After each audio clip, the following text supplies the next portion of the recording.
அனைவருக்கும் வணக்கம். Planets events Tamil இந்த சேனல் சார்பாக உங்களை அன்புடன் வரவேற்கிறேன். நாம் இன்றைக்கி என்ன ராசிக்கு சனி வக்ர நிகழ்வு பலன்கள் அப்படிங்கிறத பற்றி பார்க்க போகிறோம் அப்படின்னா, ரிஷபராசிக்காரங்களுக்கு இதுக்கப்புறம் ஜூலை 13ஆம் தேதியிலேருந்து நடக்கக்கூடிய சனி வக்ர நிகழ்வு அப்படிங்கிறது எந்த மாதிரி பலன்களை கொடுக்கும் அப்படிங்கிறத பார்க்கலாம். பொதுவாகவே இந்த சனி வக்ர நிகழ்வு அப்படிங்கிறது பார்த்திங்க அப்படின்னா, அவரோட சொந்த நட்சத்திரமான உத்திரட்டாதி நட்சத்திரத்தில் 82 நாட்களும், குரு சாரமாக இருக்கக்கூடிய பூரட்டாதி நட்சத்திரத்தில் 56 நாட்களும் இந்த ஒரு வக்ர நிகழ்வு அப்படிங்கிறது நடக்க இருக்கிறது. பொதுவாகவே ரிஷபராசிக்காரங்களுக்கு சனி யோக பகவான் தான், சரிங்களா? அதாவது யோகக்காரகர், சரிங்களா? ஏன்னா உங்களோட ராசி பிரகாரம் பார்த்தீங்க அப்படின்னா, உங்களோட ராசிக்கு 9ஆம் இடம் 10ஆம் இடத்துக்கு வரக்கூடிய கிரகம் நல்ல ஒரு முன்னேற்றத்தையும் நல்ல உங்களுக்கு சமூகம் சார்ந்த அந்தஸ்தையும் கொடுக்கக்கூடிய அமைப்பில் தான் அவரோட அந்த வக்ர நிகழ்வு அப்படிங்கிறது நடக்க இருக்கிறது. பொதுவாக முதல் தரமான ஒரு அமைப்பு அப்படின்னு பார்த்தோம் அப்படின்னா லாப மேன்மை உண்டாகும். இப்போ நீங்கள் ஒரு தொழில் பண்ணிகிட்டு இருக்கீங்க, தொழிலில் சற்று மந்தத்தன்மை அப்படிங்கிறது இருக்கும், இல்லாமல் இருக்காது. அதெல்லாம் நம்மளுக்கு நிவர்த்தி பண்ணி நல்ல தொழிலில் நல்ல லாபம் நல்லா ஈட்டக்கூடிய அளவுக்கு பார்த்தீங்க அப்படின்னா உங்களுக்கு புதிய ஆர்டர் வர்றது, இல்லைனா நீங்கள் தொழிலில் ஏதாவது ஒரு வகையில் நல்ல ஒரு ஆப்பர்ச்சுனிட்டிஸ் அப்படிங்கிறது உங்களுக்கு கிடைக்கிறது. இது எல்லாமே இந்த சனி வக்ரம் பெறக்கூடிய காலங்களில் ரிஷபராசிக்காரங்களுக்கு நன்மையான பலன்கள் உண்டாகும். அதுக்கப்புறம் ஒரு தொழிலை விரிவுபடுத்தணும் அப்படிங்கிற மாதிரி பல நாள் சிந்தையில் இருப்பீங்க, சரிங்களா? இப்போ நம்மக்கிட்ட ஒரு தொழில் பண்ணிக்கிட்டு இருக்கேன், இந்த தொழிலை இன்னொரு இடத்துல நான் பண்ணால் நல்லா இருக்குமா அப்படிங்கிற மாதிரி யோசிச்சுட்டு இருப்பீங்க. ஸோ அந்த தொழிலை விரிவுபடுத்தக்கூடிய அளவுக்கும் இன்னொரு தொழில், அதாவது நீங்கள் செஞ்சுக்கிட்டு இருக்க தொழிலை இன்னொரு இடத்துல கொண்டு போய்ட்டு வச்சு நம்ம ஒரு பிரான்ச் மாதிரி ஆரம்பிக்கிறதுக்கும் உண்டான காலம் அப்படிங்கிறது இந்த சனி வக்ர நிகழ்வு காலங்களில் உங்களுக்கு அதற்குண்டான ஒரு ஆப்பர்ச்சுனிட்டிஸ் அப்படிங்கிறது கிடைக்கும். இப்போ யாராவது ஒருத்தவங்க வாண்டடாக கூட என்கிட்ட இந்த கடை இருக்குது, இந்த ஊரில் நீங்கள் வேணால் வச்சு நடத்திக்கங்க அப்படிங்கிற மாதிரி கூட சொல்லுவாங்க.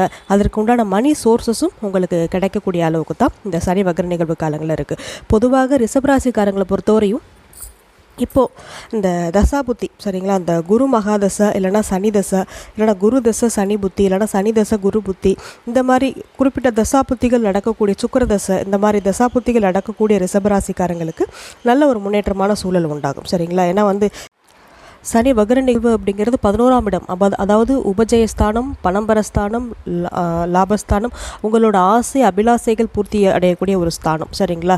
11ஆம் இடம் அப்படிங்கிறது உங்களோட ஒரு பொருளாதாரம். ஏன்னா 11ஆம் இடம் அப்படின்னாலே நம்மளோட ஒரு பெரிய ஹியூஜ் நெட்வொர்க்குன்னு சொல்லுவாங்க இல்லைங்களா, நல்ல பெரும் பணம் இதெல்லாம் குறிக்கக்கூடிய ஒரு பாவகம், சரிங்களா?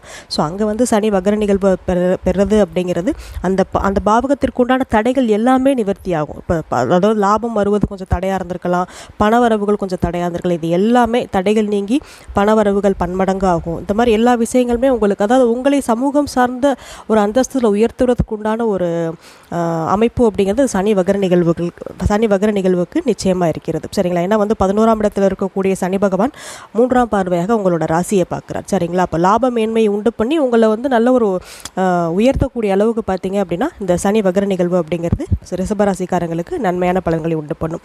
அதே இப்போ நீங்கள் ஏதோ வேலைக்காக நீங்கள் ஏற்பாடு பண்ணிகிட்ருக்கீங்க, இல்லை ஒரு என்ட்ரன்ஸ் எக்ஸாம் எழுதுறீங்க, இல்லை ஒரு கவர்மெண்ட் எக்ஸாம்ஸ் எழுதுறீங்க, ஏதோ ஒன்று உங்கள் ப்ரமோஷனுக்காகவோ ஏதோ உங்களை சார்ந்த ஒரு உயர்வுக்காக நீங்கள் ஒரு காரியத்தை பண்ணுறீங்க அப்படின்னா நிச்சயமாக அந்த காரியத்தில் உங்களுக்கு 100% சக்ஸஸ் அப்படிங்கிறது இந்த சனி வக்ர நிகழ்வு காலங்களில் இருக்கும். இப்போ இதுக்கப்புறம் தான் நான் புதுசாக அப்ளை பண்ண போகிறேன் மேடம், இதுக்கப்புறம் தான் எனக்கு ஜாப் அப்படிங்கிறத நான் பார்க்க போகிறேன் அப்படிங்கிற மாதிரி இருக்கிற நபர்களுக்கும் இந்த சனி வக்ர நிகழ்வு அப்படிங்கிறது மிகப்பெரிய யோக பலனை அளிக்கக்கூடியதாக தான் இருக்கும். அதுக்கப்புறம் திருமணம் சார்ந்த விஷயங்கள் அப்படிங்கிறது ரிஷபராசிக்காரங்களுக்கு நிச்சயமாக இனி வரும் காலகட்டங்களில் திருமணம் சார்ந்த விஷயங்கள் அப்படிங்கிறது தடைகளின்றி நல்ல வரன் அமையக்கூடிய ஒரு அமைப்பும் இந்த சனி வக்ர நிகழ்வுக்கு பிறகு பார்த்தீங்க அப்படின்னா கண்டிப்பாக நடக்கும். புத்திரபாக்கியத்துக்காக காத்திருக்கக்கூடிய நபர்கள், புத்திரபாக்கியத்துக்காக இப்போ ஏதாவது ஒரு பரிகாரம் இல்லை ஏதோ ஒரு ட்ரீட்மெண்ட் போய்கிட்டு இருக்கீங்க, அது சக்ஸஸ் ஆகுமா கேட்டிங்க அப்படின்னா கண்டிப்பாக சக்ஸஸ் ஆகும், சரிங்களா? ஏன்னா உங்களோட ஒரு ராசிக்கு 5ஆவது பாவகத்தை சனி பகவான் பார்க்குறது, வக்ரம் பெற்று பார்க்குறது அப்படிங்கிறது அந்த பாவகத்தை நன்மையான பலன்கள் கிடைக்கக்கூடிய அளவுக்கு நிச்சயமாக யோக பலன்களை கொடுக்கக்கூடிய அமைப்பில் தான் இந்த சனி வக்ரம் அப்படிங்கிறது பார்த்திங்க அப்படின்னா இருக்கும். அதாவது சனி வக்ரம் அப்படிங்கிறது அவர் சனி பகவான் அப்படின்னாலே தடை தாமதத்தை குறிக்கக்கூடிய ஒரு பிளானட் தான். அவர் அவருடைய இயல்பு நிலையை மாற்றி அமைச்சுக்கிட்டு இருக்கக்கூடிய ஒரு அமைப்பு தான் இந்த சனி வக்ரம்ங்கிறது, சரிங்க? அதனால் நல்ல பலன்கள் அப்படிங்கிறது நம்ம எதிர்பார்க்கலாம். அதே சமயம் அவரோட இருக்கக்கூடிய ஸ்தான பலம்னு அதுதான் முடிவு பண்ணும். சரிங்களா? அவரோட பார்வை, அவரோட பலம் என்ன அப்படிங்கிறத ஸ்தான பலம் தான் முடிவு பண்ணும். இப்போ 11ஆம் இடம் அப்படிங்கிறது சனி பகவான் இருக்க உகந்த ஸ்தானம். சரிங்களா? இதுக்கப்புறம் வெளிநாடு போகிறீங்க, இல்லை நான் இருக்கிற ஜாப்லேயே எனக்கு வெளிநாடு ஆப்பர்ச்சுனிட்டிஸ் கிடைக்குமா அப்படிங்கிற மாதிரி கேட்டிங்க அப்படின்னா, அந்த வெளிநாடு ஆப்பர்ச்சுனிட்டிஸ்லாம் ரொம்ப தாராளமாக கிடைக்கும். வர ஆப்பர்ச்சுனிட்டிஸை நீங்கள் எதையுமே மிஸ் பண்ணிட வேண்டாம். சரிங்களா? என்ன ஆப்பர்ச்சுனிட்டிஸ் கிடைச்சாலும் நீங்கள் அப்ளை பண்ணி வைங்க. இப்போ இருக்கிற கம்பெனியில் ப்ரொமோஷன், அதுக்கப்புறம் அந்த சம்பள உயர்வு இதெல்லாமே உங்களுக்கு கிடைக்கும்.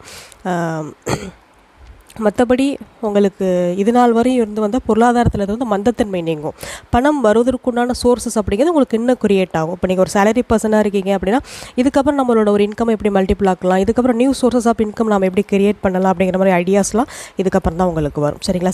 அதனால் இந்த சனி வகர காலத்தை ரொம்ப நல்ல ஒரு பயனுள்ளதாக பயன்படுத்திக்கங்க. நிச்சயமாக அதனோட ஒரு பிரதிபலன், நீங்கள் செய்யக்கூடிய முயற்சிகள் எல்லாமே சக்ஸஸ் ஆகி நல்ல ஒரு ரிசல்ட் அப்படிங்கிறது உங்களுக்கு கண்டிப்பாக கிடைக்கும். அதே சமயம் திடீர் அதிர்ஷ்டமும் உங்களுக்கு உண்டாகும். சரிங்க? ஏன்னா சனி பகவான் உங்களுக்கு 9ஆம் பாவகத்துக்குரிய கிரகம், 11ஆம் இடம். ஸோ திடீர் தனயோகம் கூட உங்களுக்கு உண்டாகக்கூடிய அளவுக்கு பார்த்தீங்க அப்படின்னா வாய்ப்புகள் நிறைய இருக்குது.